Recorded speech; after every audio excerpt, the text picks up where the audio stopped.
Et je remarque, moi, depuis que j'ai commencé l'aïkido, je t'ai toujours vu sur les tatamis. Et il y a plein de questions que j'ai pas pu te poser, même si j'ai un petit peu pu glaner des informations dans diverses interviews. La première chose que je me demandais, c'est comment tu as rencontré les arts martiaux? Alors, c'était dans le début des années 70. En fait, on était en pleine vague Bruce Lee, Everybody Was Kung Fu Fighting et ce genre de choses. Et à l'époque, il n'y avait pas beaucoup d'accès. J'habitais en banlieue sud de Paris. Et il se trouve que, par chance, j'avais un de mes camarades de lycée qui était au niveau national en judo. Et donc, je lui ai demandé des informations. Je lui ai demandé si je pouvais faire du judo. Mais j'avais 16 ans et il m'a dit physiquement tu pourrais tout à fait, mais tu es beaucoup trop vieux, il faut au moins commencer à 7-8 ans pour espérer avoir des résultats. Mais à la suite de ça, il m'a dit écoute, par contre, il y a une discipline dont on n'entend pas parler encore, mais moi je prépare le brevet d'État à long terme parce que la fédération de judo voit loin. Et donc on a à faire 3 disciplines pour avoir le diplôme de professeur d'arts martiaux. Il fallait donc faire du karaté, du judo et de l'aïkido. Et donc il m'a dit, le professeur d'aïkido n'est pas loin, et écoute, pourquoi tu viendrais pas voir, et puis si ça te plaît, tu feras comme ça, tu feras un sport de combat, ce qui t'intéresse. Et donc j'ai commencé comme ça, et je suis arrivé dans le club où il y avait un professeur qui enseignait depuis peu, qui était lui-même titulaire du brevet d'État, c'est un des tout premiers titulaires du brevet d'État, et il vit toujours, Yvon Panglaou, que je salue, qui a été mon initiateur, et c'est une personne extrêmement charismatique. Il y avait beaucoup de monde en fait au club, il y a beaucoup de jeunes, et l'ambiance était très chaleureuse. J'ai commencé dans les 6 mois pratiquement, j'en faisais tous les soirs. Et tu avais quel âge? Moi, j'ai commencé avec un peu après 16 ans, donc ça fait quelques années maintenant. Je dois être dans ma 49e, bientôt 50e année, donc le temps a passé.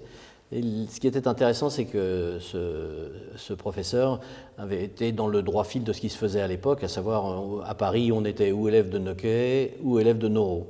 Les 2 maîtres étaient aussi connus, peut-être que même Maître Noquet était plus connu que Maître Noro dans les milieux français, franco-français.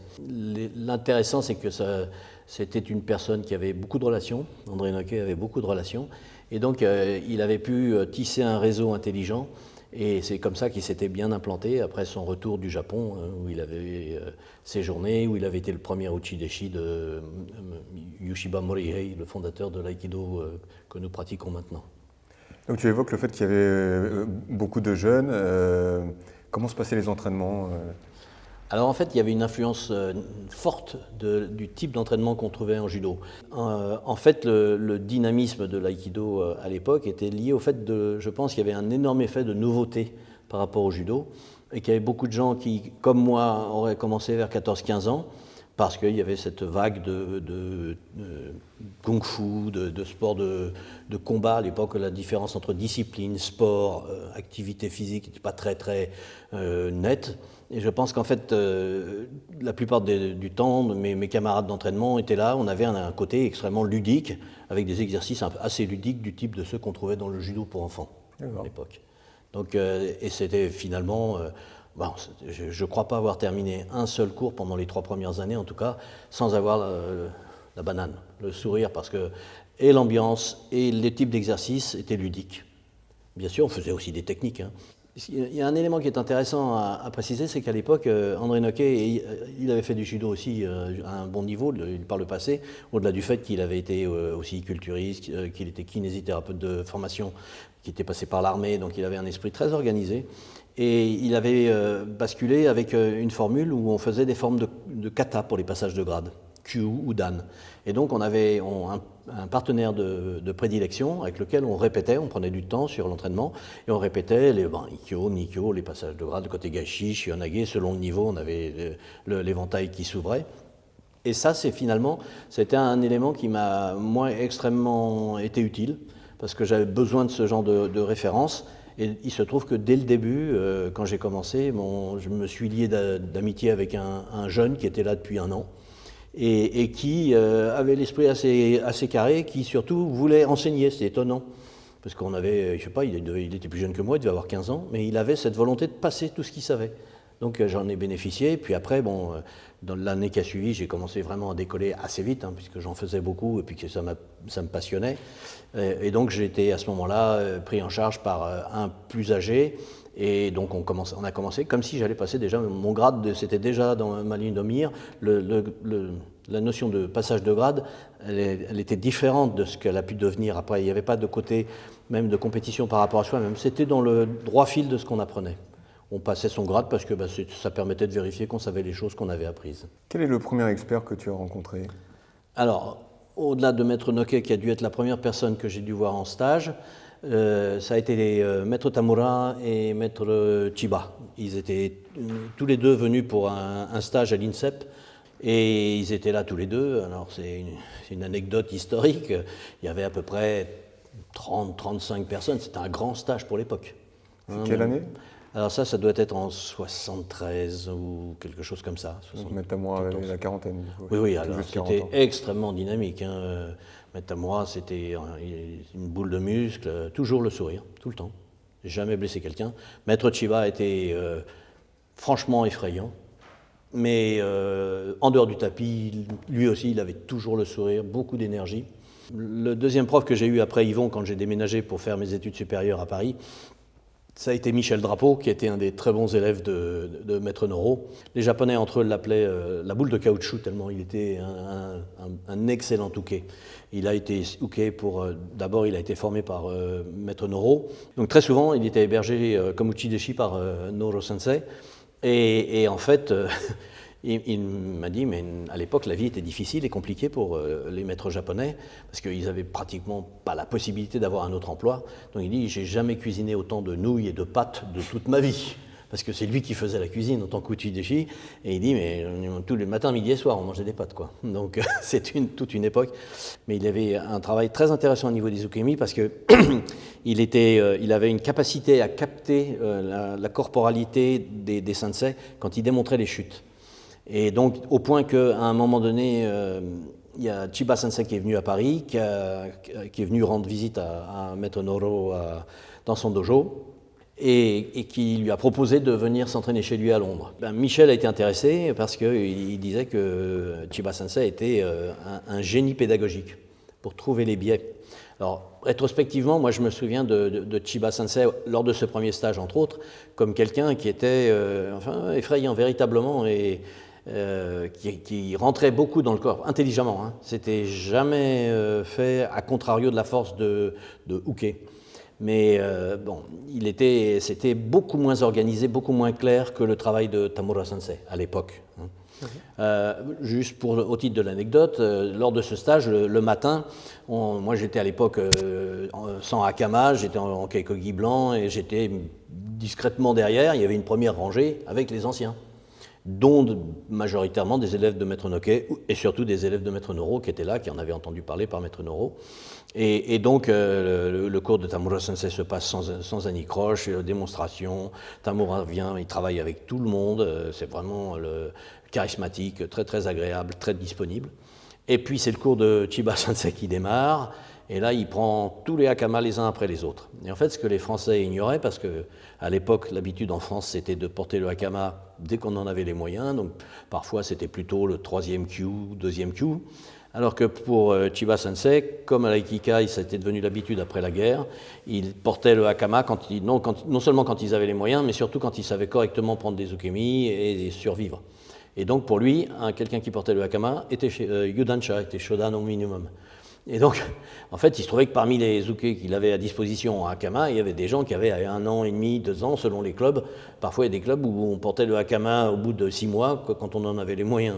Et donc, le matin, il prend tout le monde, et c'était un tout petit peu dérangeant, je pense, pour tous ceux qui n'avaient pas les moyens de comprendre ce qui se passait et qui se sont fait envoyer dans les murs, des techniques de projection auxquelles ils n'étaient pas du tout accoutumés. Et donc l'après-midi, après le repas qu'on a pris au restaurant de l'INSEP, on se réaligne, et là, brutalement, c'est assez amusant ce qui s'est passé, quoi. Moi, j'ai le souvenir très clair, on s'est retrouvés toutes les ceintures blanches devant et les hakamas derrière, à part 1 ou 2. Et en fait, ils avaient tellement peur de Chiba Sensei qu'ils s'étaient mis en protection. Et bien sûr, ça a amusé Chiba Sensei qui s'est fait fort d'aller les chercher par derrière pour continuer la transmission. Qu'est-ce que tu as conservé particulièrement de Chiba Sensei dans ton travail? Le dynamisme était... alors c'était différent, hein, les deux corps, le corps de Chiba et le corps de Tamura, et ils n'étaient pas constitués de la même manière, et leur état d'esprit aussi était différent. Chiba Sensei, il avait vraiment un état d'esprit samouraï. C'est-à-dire, il était vraiment dans une notion de combat, Tamura avait ça, bien sûr, mais c'était beaucoup plus subtil, beaucoup moins dans cette sensation de rentre-dedans. Et donc, en fait, ça m'a, quelque part, c'est presque le point le plus marquant, c'est cette martialité dans la posture, mais une martialité lisible.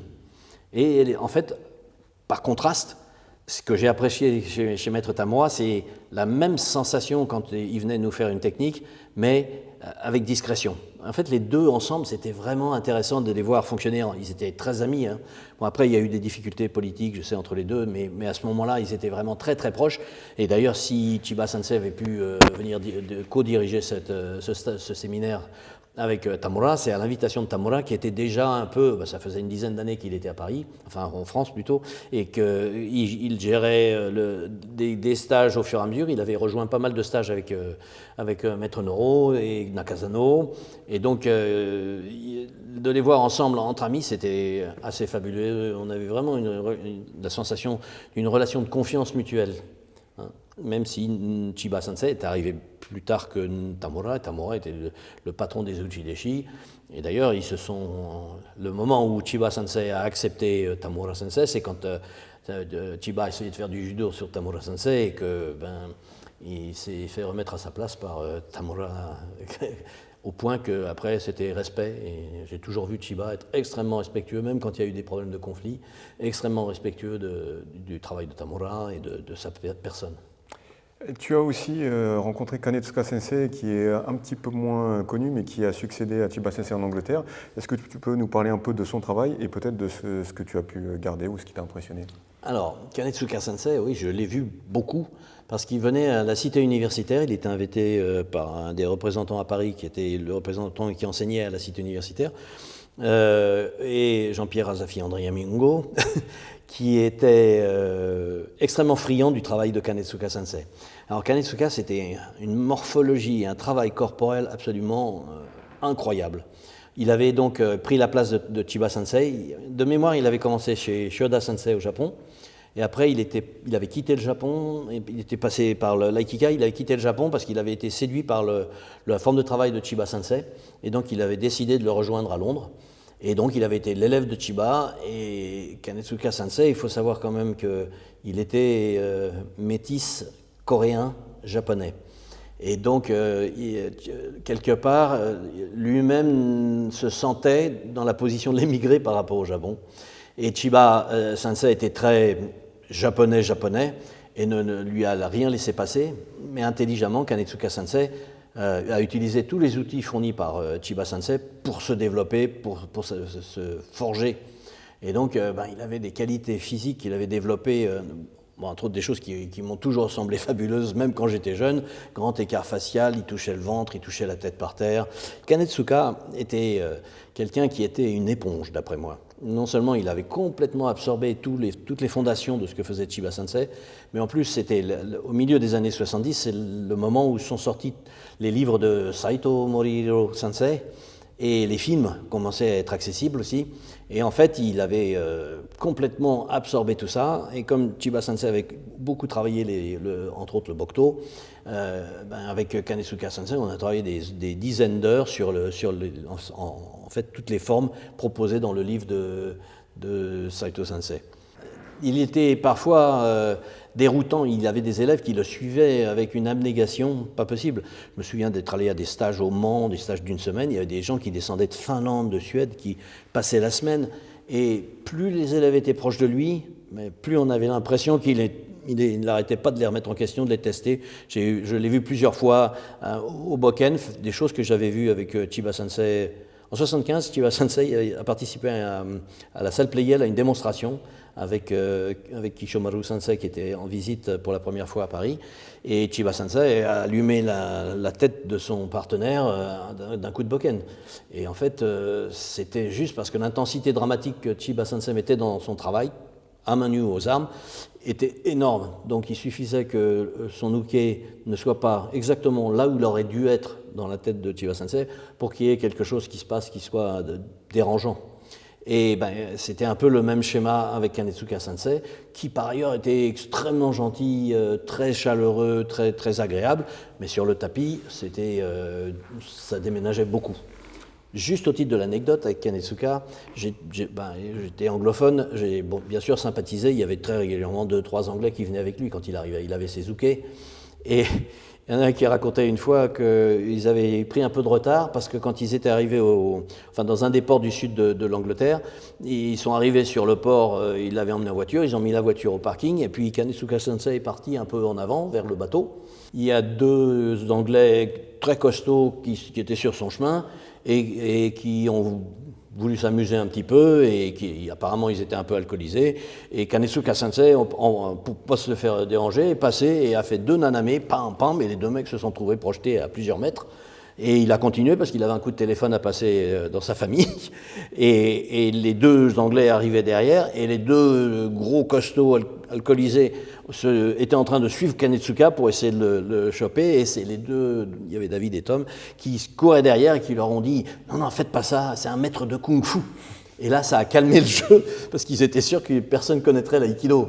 Donc ça s'est passé comme ça, ce qui fait qu'en fait, ça a calmé les deux ivrognes, et la situation s'est résolue comme ça. Mais c'était vraiment comme ça avec Kanetsuka. Il était extrêmement disponible, il avait un corps puissant et souple. Pour moi, il me faisait penser un peu à un tigre corporellement, les attaches solides, la structure. Alors, il avait les traits avec les pommettes plus coréennes que japonaises. Moi, je le trouvais assez beau. Et dans cette pratique, il était pour moi plus clair que ce que j'avais en mémoire de 2 ou 3 ans quand j'avais suivi 2-3 fois Chiba Sensei, qui venait donc à l'INSEP ou à Fontainebleau, où il était invité aussi.